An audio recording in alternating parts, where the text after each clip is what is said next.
Saudara-saudara, kita ulang kembali masalah globalisasi. Saudara-saudara, globalisasi ini menghilangkan batas-batas, hambatan perdagangan antar negara. Globalisasi ini memudahkan pengiriman barang dari negara yang satu ke negara yang lain. Globalisasi ini menciptakan juga pasar-pasar bebas. Setiap pasar di berbagai negara bisa dimasuki oleh produk-produk dari luar negeri.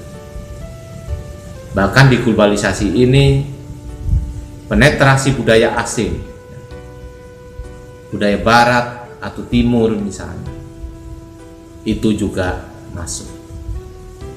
Baik yang positif maupun negatif. Nah, di globalisasi ini dihadapkan oleh suatu persaingan yang bebas. Negara yang efisien, negara yang kuat, negara yang maju teknologinya, negara yang memiliki kinerja yang bagus, itu akan cenderung memenangkan persaingan. Tetapi bagi negara-negara yang berada di dunia ketiga atau berkembang,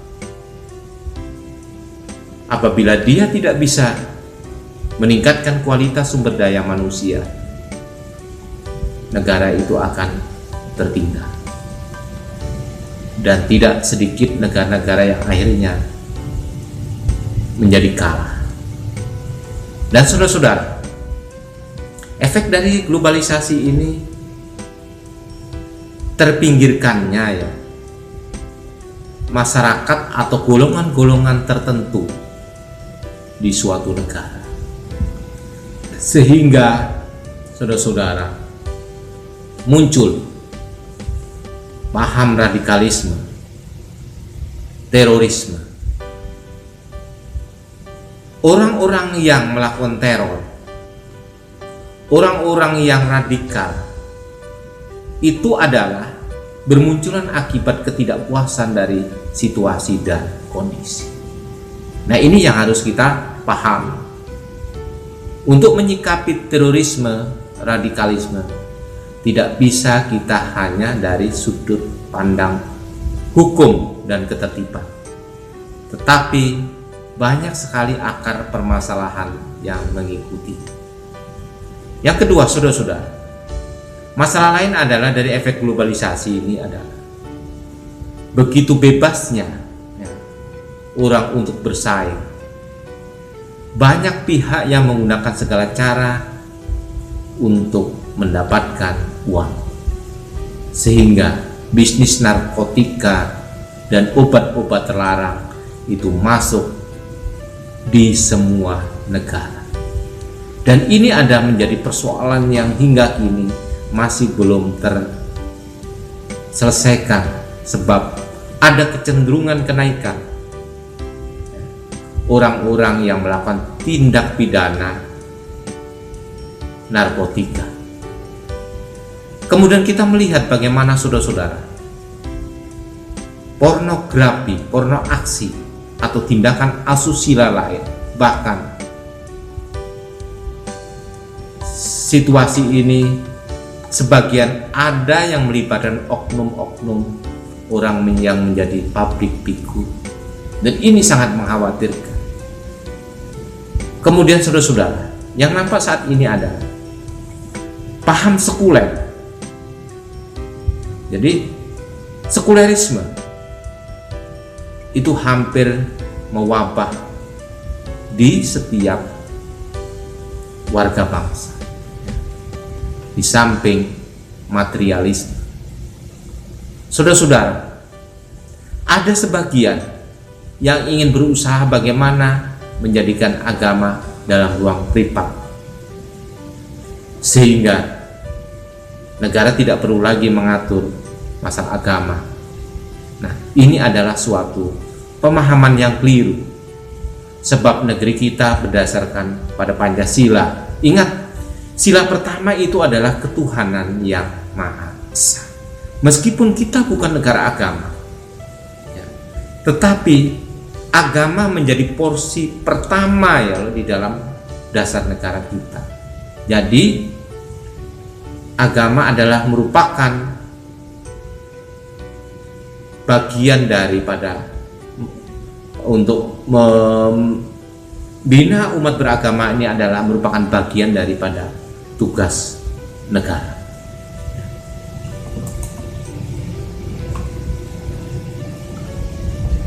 Terus saudara-saudara, ini adalah sebuah pertanyaan. Mohon saudara-saudara untuk mencari jawabannya. Nah, Anda melihat situasi seperti ini. Sekarang bagaimana sikap Anda? Ya. Yang kedua, apa yang harus kita lakukan? Ini adalah dua pertanyaan yang penting. Yang pertama, bagaimana sikap kita? Yang kedua, apa yang harus kita lakukan?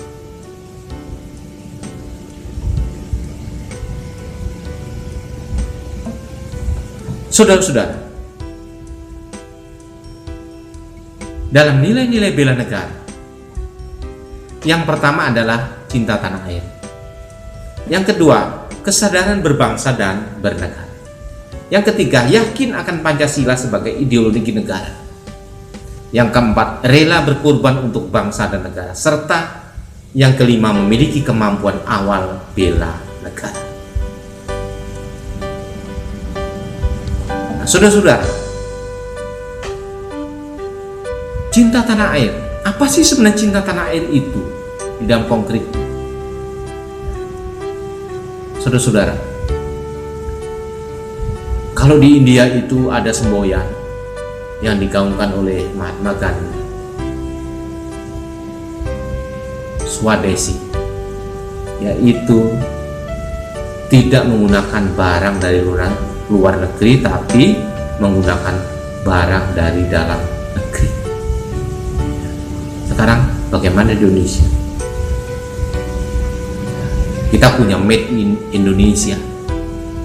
Nah, mengapa kita tidak menggunakan itu? Nah, ini adalah pertanyaan yang mari kita jawab dalam diri kita masing-masing. Karena tadi menurut Bung Karno, salah satunya tadi adalah berdikari di bidang ekonomi. Nah, saudara-saudara, apa sih sebenarnya indikator daripada cinta tanah air? Yang pertama adalah bagaimana kita mencintai, menjaga, dan melestarikan lingkungan hidup kita. Yang kedua, menghargai dan menggunakan karya anak bangsa. Saudara-saudara, apabila ada produk dalam negeri atau bahkan produk di sekitar kita, misalnya kalau di Kalimantan Selatan ini ada topi purun misalnya, ada bakul purun, mengapa kita tidak membeli itu? Mengapa kita tidak menggunakan itu? Kalau ada makanan misalnya apam berabe, ketupat kandangan misalnya, atau soto kuin, saudara-saudara, kita harus mencintai semua itu, karena itu adalah bentuk daripada penghargaan karya anak bangsa, di samping karya-karya besar yang lainnya. Kemudian menjaga dan memahami seluruh ruang wilayah NKRI. Saudara-saudara, kita itu harus paham wilayah kita itu di mana, batas-batasnya di mana, supaya tidak ada negara lain yang menguasai wilayah kita, misalnya dengan memindah patok misalnya. Menjaga nama baik bangsa dan negara. Saudara-saudara, kita sebagai warga bangsa harus tetap menjaga harkat dan martabat bangsa Indonesia melalui apa? Melalui sikap yang baik ya, terhadap bangsa-bangsa lain yang mengunjungi kita, atau para kunjungan wisatawan misalnya, atau kita juga harus menunjukkan prestasi kita di depan bangsa lain, bahwa kita layak untuk dihargai. Apakah itu melalui pertandingan olahraga misalnya. Nah, mengenal wilayah tanah air tanpa rasa fanatisme kedaerahan, ya. Jadi kita tidak perlu berlebih-lebihan. Cinta itu bukan berarti kita fanatik, ya, sehingga menganggap orang lain lebih rendah daripada kita. Yang kedua adalah kesadaran berbangsa dan bernegara. Saudara-saudara, disiplin dan bertanggung jawab terhadap tugas yang diberikan itu adalah bentuknya menghargai dan menghormati keanekaragaman suku, agama, ras, dan antar golongan, mendahulukan kepentingan umum di atas kepentingan pribadi dan golongan, bangga terhadap bangsa dan negara sendiri, rukun dan berjiwa gotong royong dalam masyarakat, menjalankan hak dan kewajiban sesuai peraturan perundang-undangan yang berlaku. Apabila itu yang kita lakukan, berarti kita sadar, ya, sebagai bangsa, ya. Itulah indikator dari kesadaran berbangsa dan bernegara. Setia kepada Pancasila. Apa ukuran? Yang pertama adalah menjalankan kewajiban agama dan kepercayaan secara baik dan benar. Yang kedua, memahami dan mengamalkan Pancasila dalam kehidupan sehari-hari. Yang ketiga, meyakini Pancasila sebagai dasar negara dan menjadikan Pancasila sebagai pemersatu bangsa dan negara.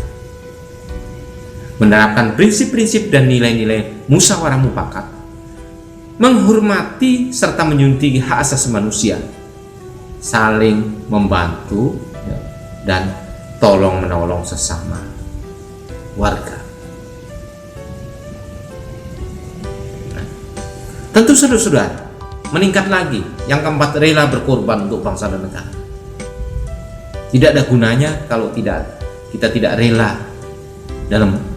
kita tidak berkorban, mau berkorban. Apa bentuk-bentuknya? Yang pertama, rela menolong sesama warga masyarakat yang mengalami kesulitan atau musibah, ya, misalnya bencana alam. Mari kita ulurkan tangan kita, melalui pertolongan fisik misalnya, atau pembiayaan, ya, dengan mengumpulkan uang misalnya. Mendahulukan kepentingan umum di atas kepentingan pribadi dan golongan. Menyumbangkan tenaga, pikiran, kemampuan untuk kepentingan masyarakat, kemajuan bangsa dan negara.